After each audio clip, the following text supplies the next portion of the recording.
Bien, buenos días. Vamos a ver ahora el segundo tema, las acciones protectoras del dominio. Y lo que vamos a explicar ahora, que vamos a seguir igual el esquema del punto anterior, vamos a hablar fundamentalmente de la acción protectora, de la acción jurídica protectora en la propiedad privada, ¿vale? Como he dicho antes, el temario está muy bien, es muy extenso, tiene de alguna manera, mucho contenido y bien explicado, y por lo tanto no voy a seguir el esquema, sino que voy a seguir otro esquema, ¿vale? Bien, a modo introductorio he de decir que la concepción actual de la propiedad privada deriva de la idea liberal que tuvo el derecho romano sobre el derecho real de propiedad.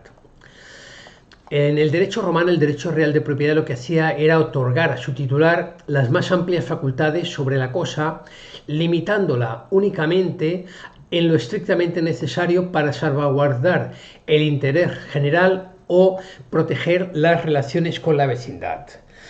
No sé si os acordáis a principio de curso que el profesor Verdein os comentó un ejemplo de algunas cuestiones que sucedían en el derecho romano. La verdad es que no sé si fue este curso o fue el anterior, y es que el derecho de la propiedad en Roma hubo un tiempo en que se limitó y se prohibió incluso la venta de la propiedad privada de la tierra, porque Roma no entendía que la venta de esta propiedad privada, la venta de esta tierra, pudiera ser objeto de venta, puesto que a ningún ser coherente se le ocurriría vender lo que le da los frutos, lo que le da el mantenimiento de su familia. Después, en otros momentos de Roma, se evitó esta limitación, pero durante un tiempo estuvo prohibida. Bueno, esta concepción clásica esta concepción clásica romana aparece plasmada en nuestro derecho civil, concretamente en el artículo 348 del Código Civil, cuando dice que es el derecho a gozar o disponer de una cosa sin más limitaciones que las establecidas por la ley. La propiedad es el derecho real por excelencia. La propiedad es el derecho real por excelencia.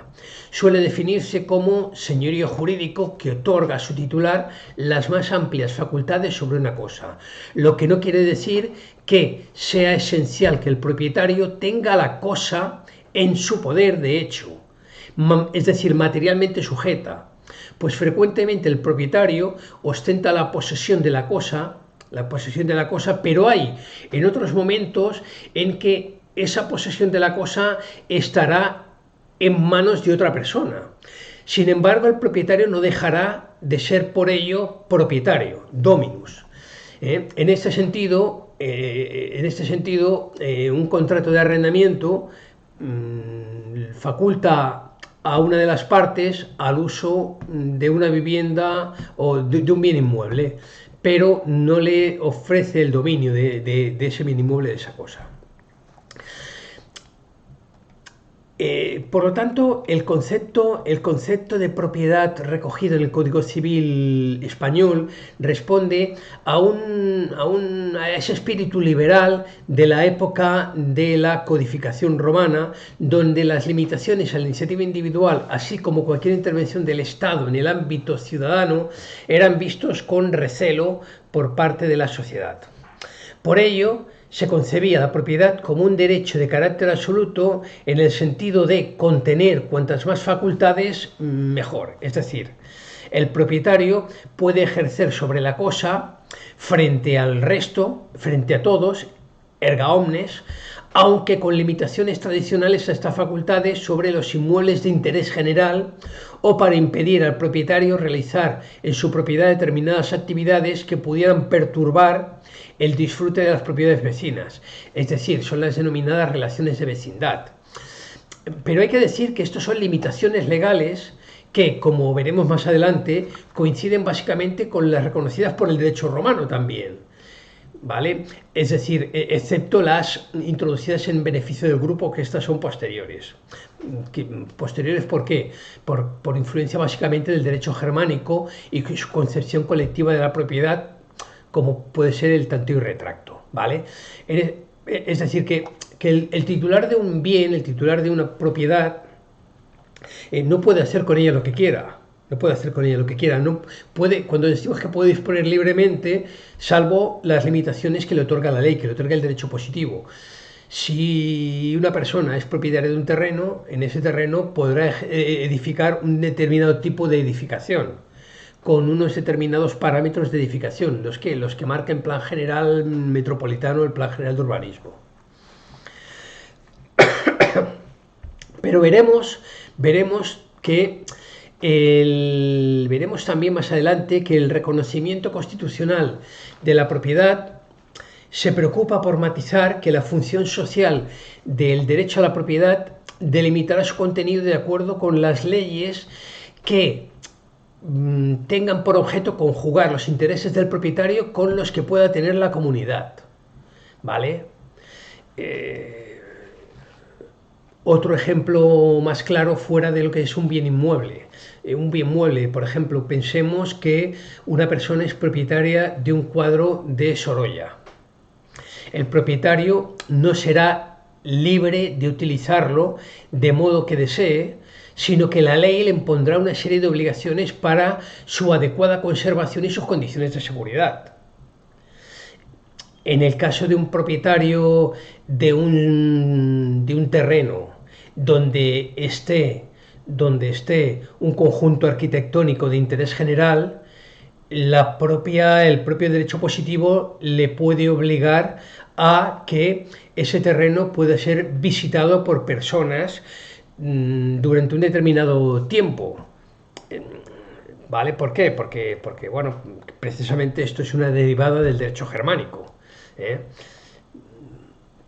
Es decir que, en fin, y el ejemplo que he comentado anteriormente es quizás el más importante, ¿no?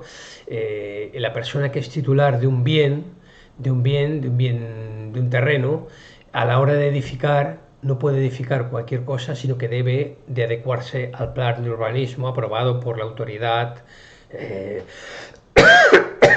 comunitaria o municipal correspondiente, debiendo respetar la altura de los edificios, la separación de los lindes, etcétera, etcétera.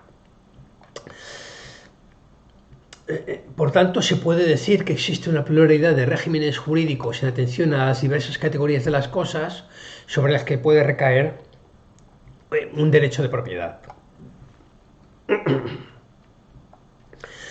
Siguiendo en esta misma línea, hay que decir que el estudio detallado de las llamadas propiedades especiales, entre las que se pueden citar, por ejemplo, también la propiedad sobre los recursos naturales como las aguas, las minas, incluso la propiedad intelectual, la propiedad inmobiliaria, rústica, urbana, etcétera, etcétera, también no solo corresponden al derecho civil, sino que corresponden al ámbito del derecho administrativo. Siguiendo con la protección de la propiedad, debemos decir que este derecho, como cualquier otro derecho subjetivo, viene protegido por el ordenamiento a través del ejercicio de acciones que podemos definir como un medio jurídico procesal de defensa en favor de una persona, demandante o actor, ante los órganos judiciales establecidos al efecto por el propio ordenamiento para conseguir la tutela judicial efectiva de aquellos derechos que le hayan sido lesionados. En la actualidad, las acciones para la defensa de la propiedad conservan el nombre que se les dio en el derecho romano. Así, por ejemplo, la acción reivindicatoria, actio reivindicatio, la acción declarativa de la propiedad, la acción negativa, actio negatoria, la acción publiciana, actio publiciana, y la de deslinde y amojonamiento de fincas, actio funium regundarum. Del mismo modo, es curioso observar en líneas generales la regulación realizada por los romanos en su momento sirve hoy perfectamente para nuestro derecho en relación con el objeto o la finalidad de cada acción, la legitimación pasiva o activa y los efectos de la misma en el caso de que la acción llegue a prosperar, en el caso de que la acción prospere. Bien, hecha ya esta introducción, vamos a un segundo punto que sería un poco la evolución histórica de la propiedad. Hay que decir que etimológicamente propiedad deriva de propietas, término entre los romanos que surge para hacer referencia a la nuda propiedad respecto al derecho de usufructo y que posteriormente fue utilizado junto con dominium para hacer referencia a este derecho. En este punto utilizaremos los términos dominio y propiedad como sinónimo, pues así los emplea actualmente la doctrina. En este sentido podemos seguir a grandes autores en materia de Código Civil, como el caso de Berkovich, La Cruz o Albadalejo, que son de alguna manera proclives a la utilización de estos términos dominio y propiedad como sinónimo. La propiedad o el dominio tal y como hoy lo entendemos es fruto, por lo tanto, de una evolución histórica del derecho. Para el derecho romano, la propiedad civil implica un poder pleno sobre la cosa, lo que no quiere decir que fuera un poder ilimitado. Acordémonos el ejemplo que antes hemos explicado, no es un poder ilimitado. Por el contrario, vino restringido por el derecho público en interés de la comunidad y por el derecho privado en beneficio de propietarios de fundos vecinos.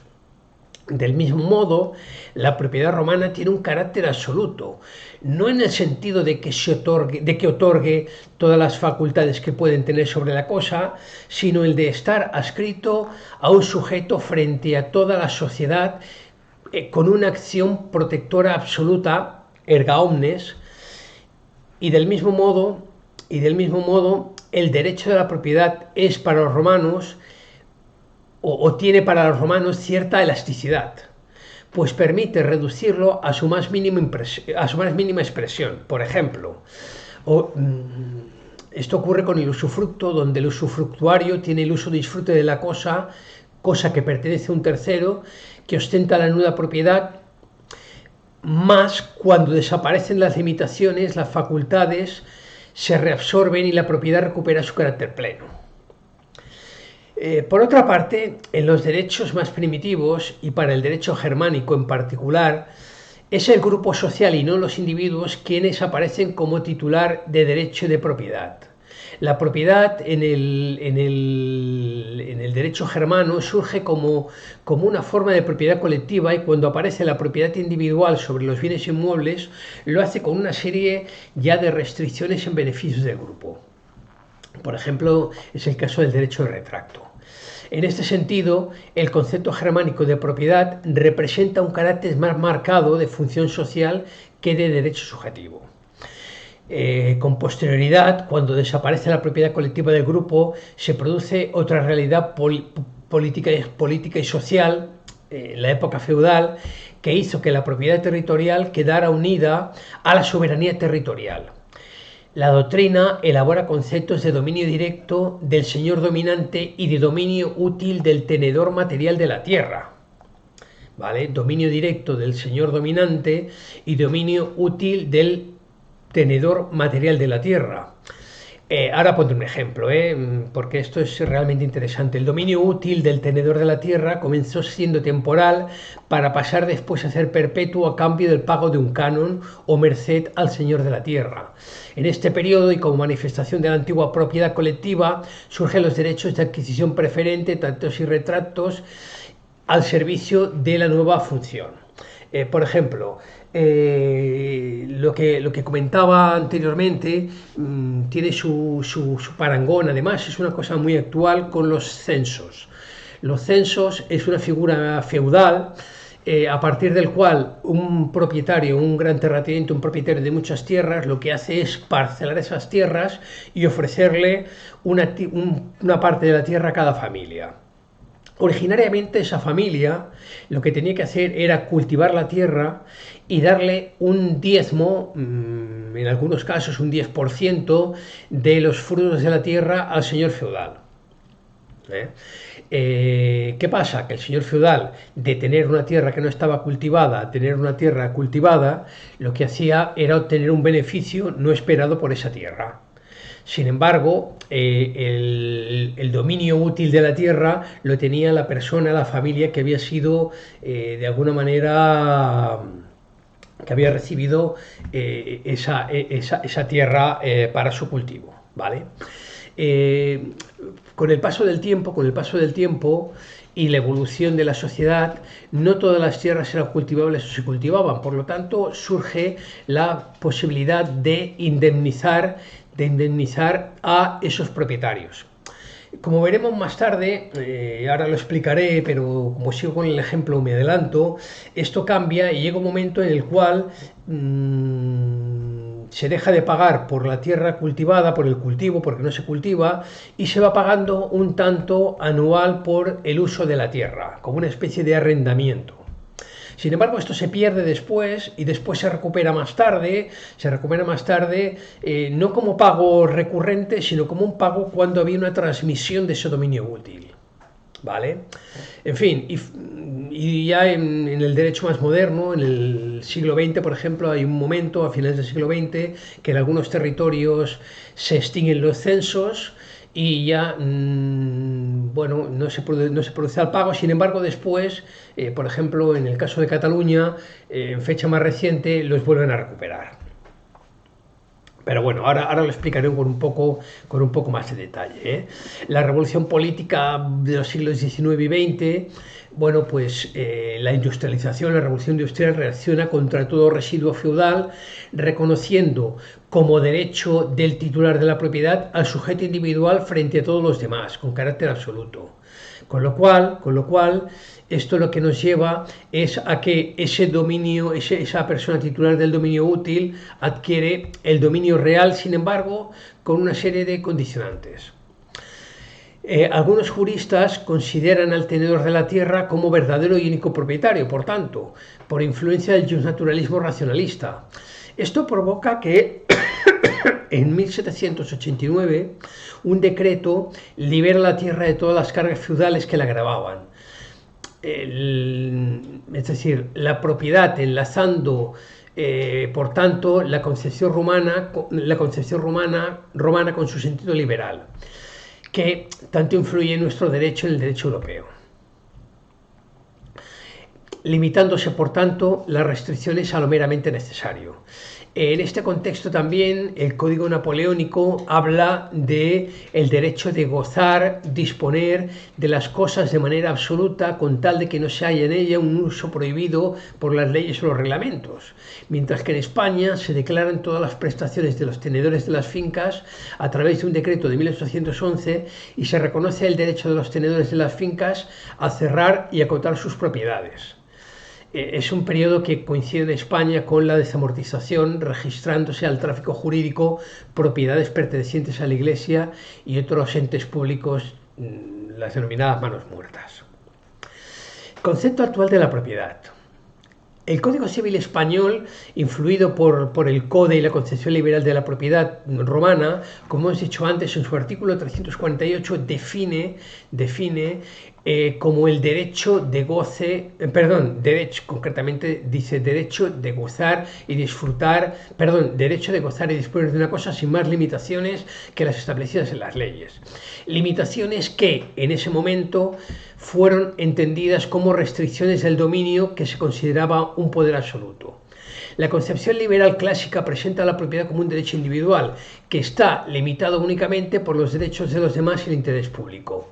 En consecuencia, la propiedad impone deberes negativos tanto al Estado como a los demás individuos para que no molesten o entorpezcan al titular del derecho real en el ejercicio del mismo. Es la llamada que contempla el derecho real desde un punto de vista de la obligación pasiva universal de abstención y no injerencia. Sin embargo, la obligación real respecto a la propiedad y la persona de los demás es una obligación de derecho público que, por otra parte, también será exigible la relación con los derechos de crédito y no de una obligación de derecho civil en sentido técnico. Este punto de vista es duramente criticado desde diversas perspectivas teóricas, como por ejemplo el liberalismo igualitario, el socialismo o el comunismo, indicando que no tiene en cuenta las obligaciones que el sujeto tiene con la comunidad y por tanto las consecuencias negativas que tiene esta concepción sobre la redistribución de la riqueza. En la actualidad, esta concepción de poder absoluto viene atemperada por el concepto de función social. Esta idea es originaria del jurista francés Léon Duguit, si bien los precedentes de la idea o encontramos como precedente de la idea a Auguste Comte, que entiende la propiedad no como un derecho, sino como una función social. Por tanto, desde esta perspectiva, el propietario tiene obligación con respecto a las cosas. Tiene el deber de realizar un uso adecuado en beneficio de la comunidad y serán las leyes las que delimiten el contenido de la propiedad en virtud de la función social del derecho. Centrándonos en el derecho español, tenemos que ver cómo trata la Constitución española de 1978 su función social. Acordaros cuando disteis Derecho Político y Constitucional que el profesor Tomás Valdés ya os explicó que en algunas asignaturas iríamos recuperando, iríamos viendo aspectos explicados ya en la asignatura de Derecho Político y Constitucional. ¿Vale? Y en este caso, pues no puede ser menos. El concepto actual de derecho a la propiedad viene matizado tal y como se recoge en el reconocimiento constitucional de la propiedad privada, básicamente por la función social que debe cumplir y que limitará el contenido de acuerdo con las leyes. En este sentido, como sabéis, el artículo 33 de la Constitución española, situado en la sección segunda del capítulo segundo, Derechos y Libertades del título 1, Derechos y Libertades Fundamentales, reconoce la propiedad privada, en el sentido de reconocer el derecho a la propiedad privada y a la herencia, de las que nadie podrá ser privado salvo que concurra causa justificada en base a utilidad pública o interés social previa indemnización. Y más o menos dice el artículo 33 así, que nadie puede ser privado de la propiedad privada sino por autoridad competente o por causa justificada de utilidad pública previa indemnización o previa a la correspondiente indemnización. Si no procediera este requisito, los jueces ampararán en su caso y reintegrarán en la posesión al expropiado. Este artículo último es la expresión constitucional del 349 del Código Civil sobre lo que es la expropiación forzosa. Como decía el propio precepto constitucional, el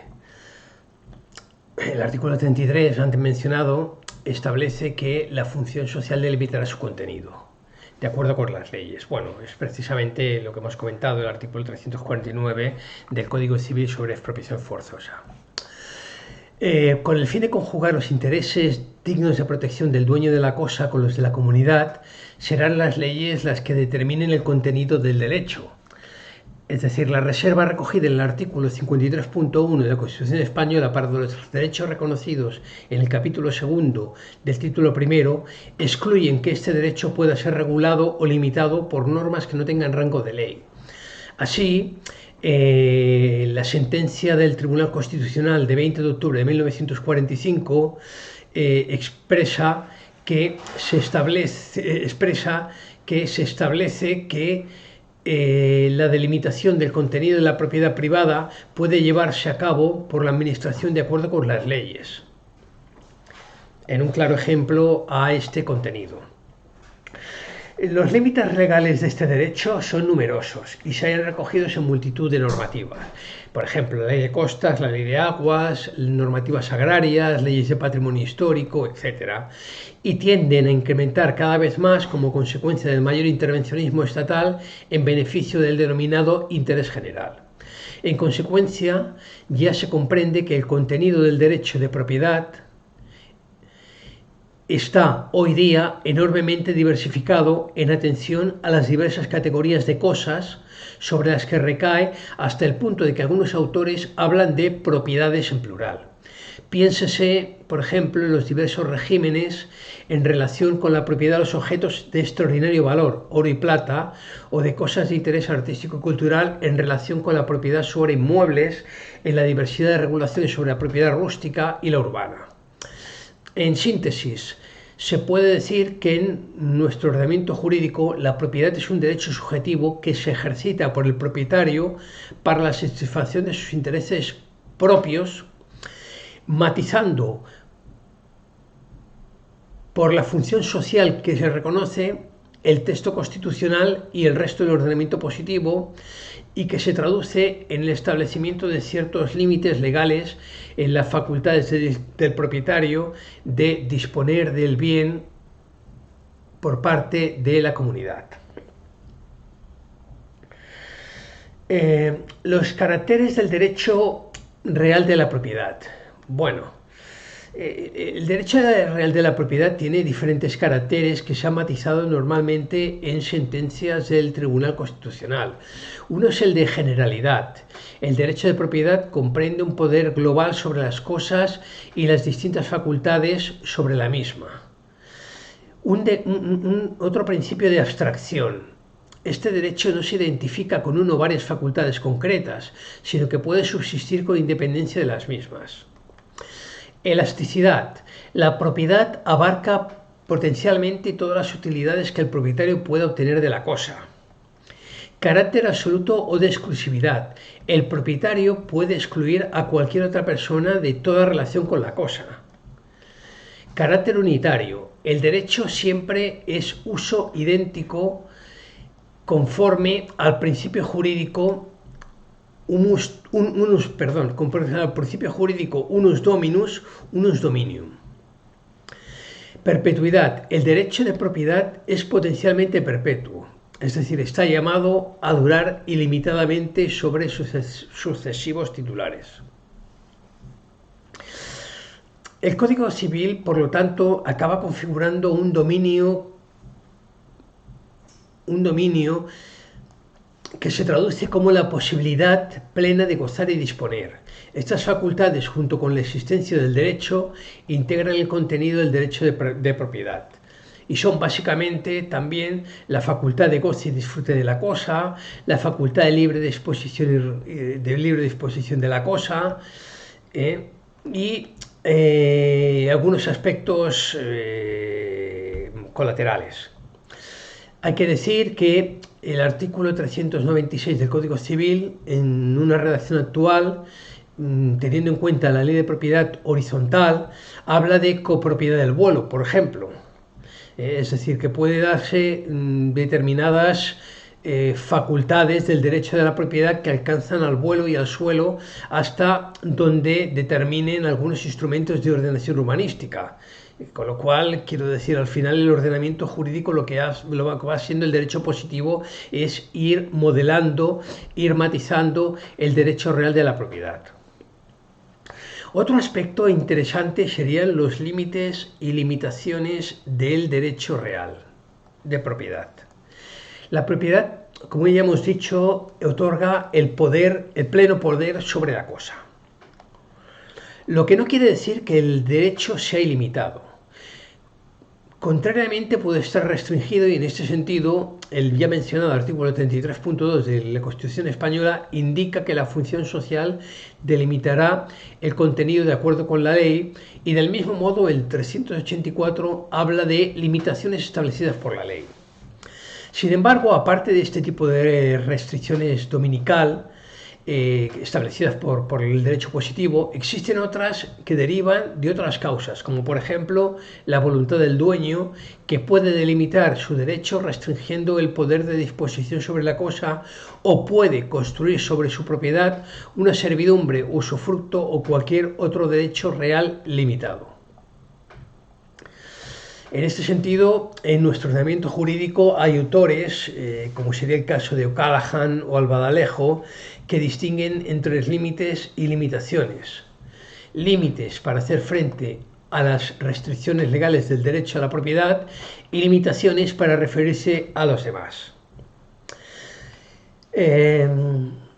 Como resumen de lo anterior, distinguiré entre límites y limitaciones a efectos didácticos y sistemáticos, y en ese sentido podemos entender límites al derecho real de propiedad son los que establece la propia norma, el propio ordenamiento jurídico, en orden a la función social que desempeña este derecho.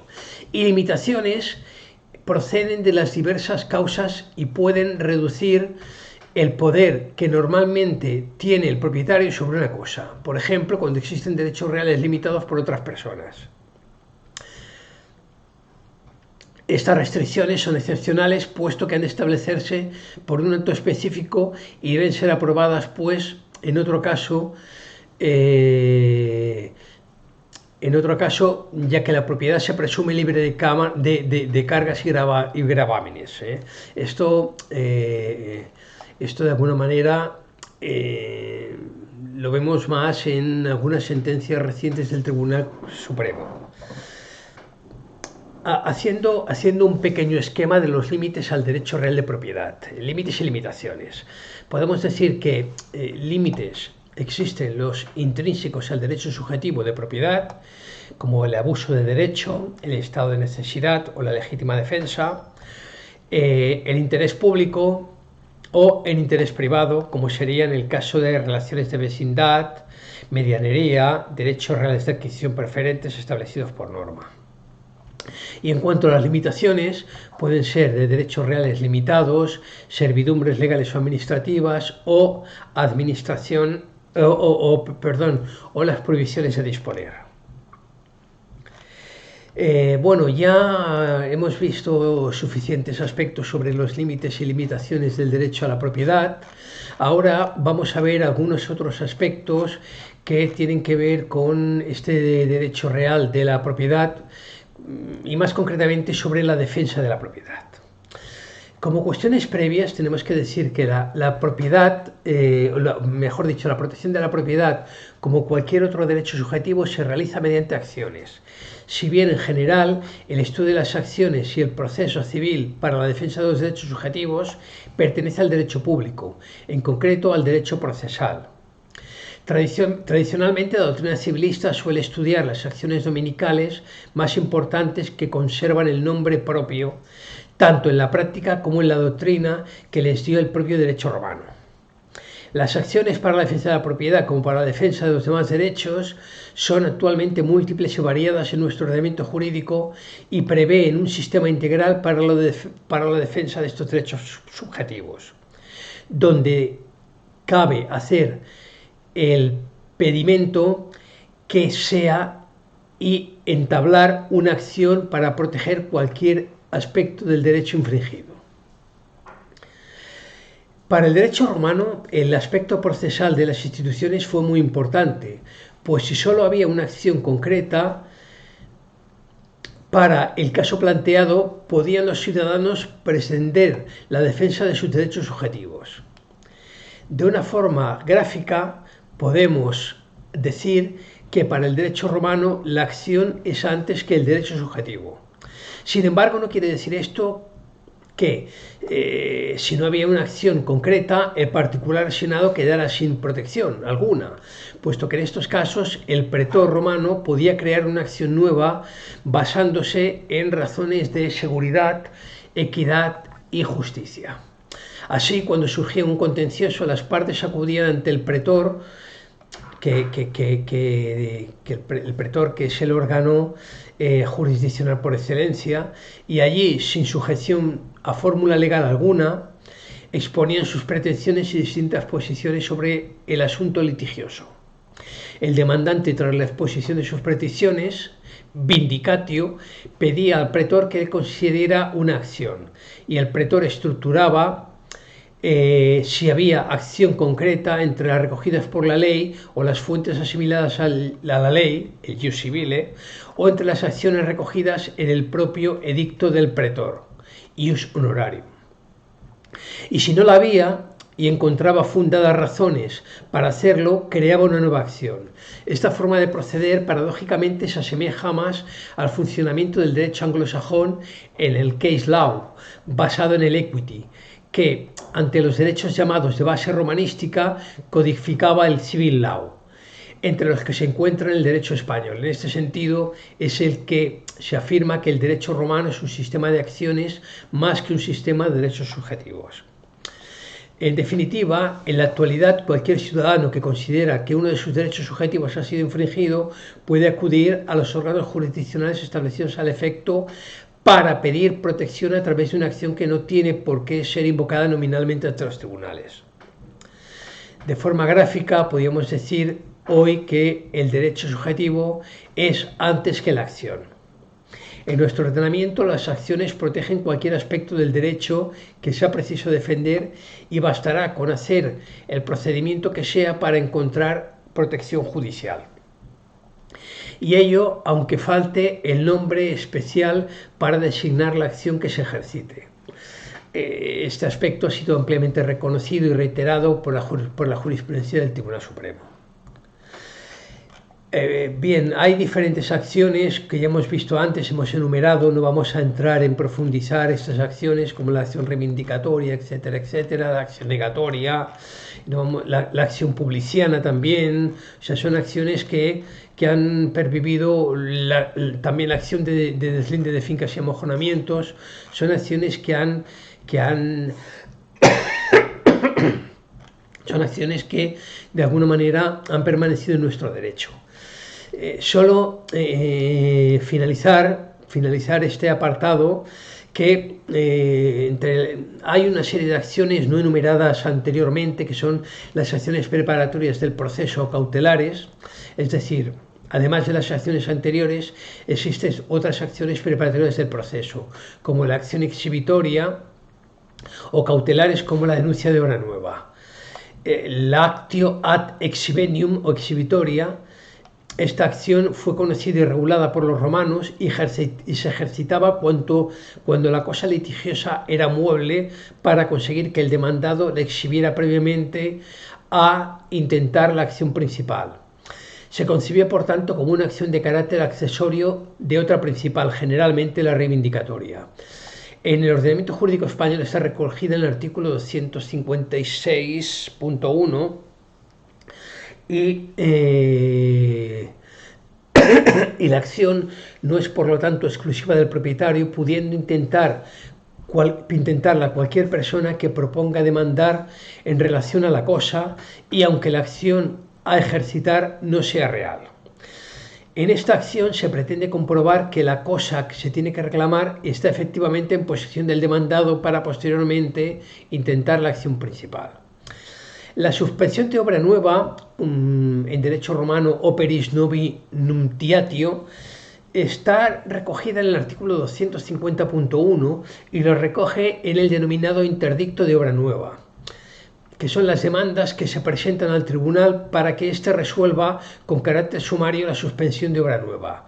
Se utiliza para obtener una paralización provisional de obra y puede interponer cualquier persona que se crea perjudicado, pues la legitimación del demandante solo se comprueba al emitir la sentencia que pone fin al pleito. La presentación de la demanda, en este caso, sirve de principio para para paralizar las obras, ¿vale? Bien, hasta aquí está este segundo tema. Como ya he dicho, dentro de lo que es el temario, veréis recogida otra estructura. Y lo que pretende esta tutoría de alguna manera es sustituir a la tutoría que en su momento debía estar y que por una cuestión técnica no se grabó. Muchas gracias a todos y que paséis un buen día. Gracias.